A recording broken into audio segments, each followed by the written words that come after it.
When you hear someone mention God, sweet tea, and the SEC, you know they're talking about the American South. Welcome back to the American South podcast. As you can tell, I am by myself again this week. Tyler might be back in the near future. Great week in SEC football and with SEC basketball just starting out. I'm going to start out talking about the title of the video, Auburn. Auburn played, their offense was one of the best games that they've had this season after Hugh Freeze was hired and Durkin came in as the interim head coach. It seems as if he wants the job and he is planning for the long term. A quote that I saw today that he said, and this Auburn team looked great. It could have been the changing of the quarterbacks. Ashton Daniels had a phenomenal game, had 353 passing yards with 2 touchdowns, as well as 18 carries, 89 yards on the ground, and 2 touchdowns. So combined of 430 yards, 440 yards total with 4 touchdowns. Absolute great game there by Ashton Daniels. You know, I believe he can play one more game and still keep his red shirt because he's only played in 3 games. So it would be interesting to see what Auburn does. They got that talented freshman in Deuce Knight. I could see them next game against Mercer sitting Daniels, trying to keep the red shirt for him and playing Deuce Knight. If all goes bad, then they have to throw Jackson Arnold in there. It's not like he hasn't played. He's played in almost all of the games, 9 games now for the Tigers, and it's done okay, but he has not got that offense moving whatsoever. And so might as well give Deuce Knight a shot, throw him in there, see what he's got, and keep Daniels' red shirt, and then play him in the Iron Bowl the following week. I believe they have a bye week this week, and then they play Mercer and Alabama. So they could easily finish 5-7. They got to win one more game. They're 4-5 at the moment. I see them going 5-7. I don't see them beating Alabama this year. I think Alabama is extremely difficult team. Kalen DeWar has them looking well, but I don't think they will beat Alabama, even though I believe it is at Auburn this year. I don't remember that actually. Yeah, Durkin, he's got that team fired up. You know, when a new coach comes in, it's different. You never know how the players are going to react, like we've talked about in the past. If the players are just going to sit down, want more NIL money or into the portal, or they're actually going to buy in to the culture that Durkin is building there at Auburn in just the small week that he's had. And it's pretty interesting to see, and will be interesting to see as they go into the bye week, him just being more comfortable as the head coach and getting more into the team and into the games and how they are going to play. That'll be an interesting story to look at quarterback situation wise, with them having 3 quarterbacks that could easily play the game no matter what the situation is. Jackson Arnold can't really play quarterback. We've seen that this year.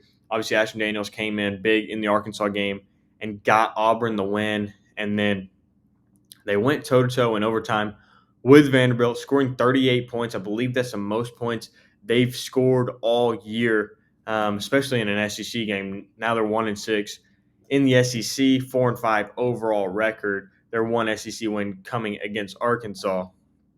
But Auburn played well. Moving on to another team that really surprised me this week was Kentucky. They beat Florida. They scored 30 points, held Florida to 7. Kentucky could make a bowl game. It's going to be a difficult task, but Kentucky could make a bowl game. They have 3 games left. They have Tennessee Tech, who's 10-0. Normally, schedule an FCS team, you're wanting to win, and it's going to be an easy win. I'm not saying that it's not going to be an easy win for Kentucky. However, Tennessee Tech's 10-0, and they know what they're doing in the FCS, and I believe it could be a good game. I hope I'm wrong. I hope Kentucky wins for the SEC's sake, but you never know. They win this week. They're 5-5 with Vanderbilt and Louisville to play the rest of the year. I don't know if they beat Vanderbilt, but I could see them beating Louisville. Louisville struggled the last few weeks, so I could easily see them beating one of those teams and making a bowl game at the end of the year. Bully had 168 passing yards with 2 touchdowns, and Kentucky had 233 yards on the ground. Great game for Kentucky, getting that team back going. They showed some life the week before beating Auburn. I believe this is their second SEC win of the year, and Stoops could be rolling. At the start of the year, I thought he would get fired because he's been there 16 years or something, I believe. And Kentucky's not a winning program, but now they got 2 SEC wins. Obviously, not a lot of wins in the SEC, not a lot to do good, but still, that's an improvement from where Kentucky football has been in the past. And if you followed them, it has not been good. Even they had Will Levis a couple years ago. I still don't believe that they are anywhere close to a good franchise. But with NIL, you never know these days. You saw Vanderbilt. Vanderbilt was the laughingstock of the SEC, and now they're a top 8 team in the SEC, barely beating Auburn last week. That's just a couple of the storylines in the SEC this week. We can go through some of the games. LSU did not look good after the firing of Brian Kelly.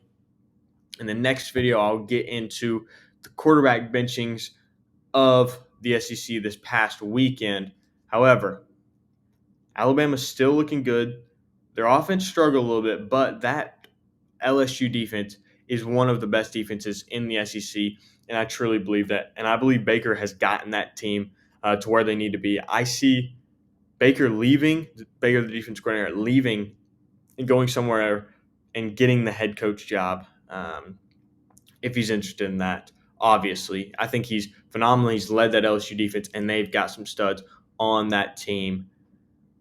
Texas A&M, looking at Texas A&M this past weekend, Marcel Reed continues to shine. Missouri played okay. Offense struggled in the first half. I don't think they scored in the first half. I don't believe. Yeah, I'm looking here. They did not score in the first half. But they finally got that offense going, got to rush the ball. Ahmad Hardy did not have many carries at halftime. And Drinkwitz, there was an interview. You can go watch Drinkwitz's interview after the game, and I don't even know what to take of it. Ahmad Hardy's the best running back in the SEC, and he's getting out-touched by the backup. Roberts had 17 carries. Jamal Roberts had 17 carries for 110 yards and a touchdown. Ahmad Hardy had 13 carries for 109 yards and a touchdown.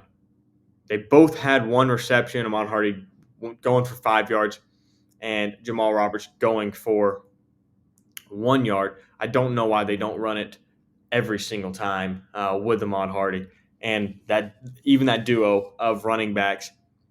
But Texas A&M has a great front seven on defense, and it's very hard to run the ball. Georgia did what they were supposed to do against Mississippi State. I didn't think that it would be a close game, and Georgia did what they were supposed to do. Ole Miss, same thing. Trinidad Chambers looked good against Citadel, but obviously it's the Citadel, so there's not really much stuff to take of it and nothing to look into. Ole Miss is rolling. They're 9-1 for the first time in forever. They could easily go 11-1 with Florida and Mississippi State remaining. They got Florida at home, and they got Mississippi State on the road. Obviously, that is rivalry week, and anything can happen in rivalry week in the SEC. But Ole Miss could easily go 11-1. Alabama, they got Oklahoma this weekend, which will be a great game, but it is in Tuscaloosa. Touch on that a little bit later in the week in the next podcast. Then they got Eastern Illinois, and then they got Auburn. You could see a bunch of these teams going 11-1. Georgia, another one that could go 11-1, and Texas A&M being 12-0. Georgia's got Texas, Charlotte, and then Georgia Tech. They play Georgia Tech on the road this year. That might be a neutral site game, I believe. But crazy outcomes ahead in the SEC with Texas A&M being 12-0 and then three other teams being 11-1 overall. Alabama hasn't lost a conference game. Texas A&M hasn't lost a conference game. If Alabama and Texas A&M don't lose, they'll be in the SEC championship. Obviously, overall record doesn't matter. But Texas obviously plays Georgia this Saturday. That will be a showdown to see who's superior in the SEC, and that could be a big game for college football playoff implications. And so, make sure you like and follow and subscribe for more SEC content. We'll be posting more podcast forms as we talk about the quarterback benchings of Garrett Nussmeier and DJ Lagway in the next episode. And later in the week, we'll be touching on the upcoming games this week and who I think will win and what to look out for. So make sure you like and subscribe and follow for more. Thanks for watching the American South podcast.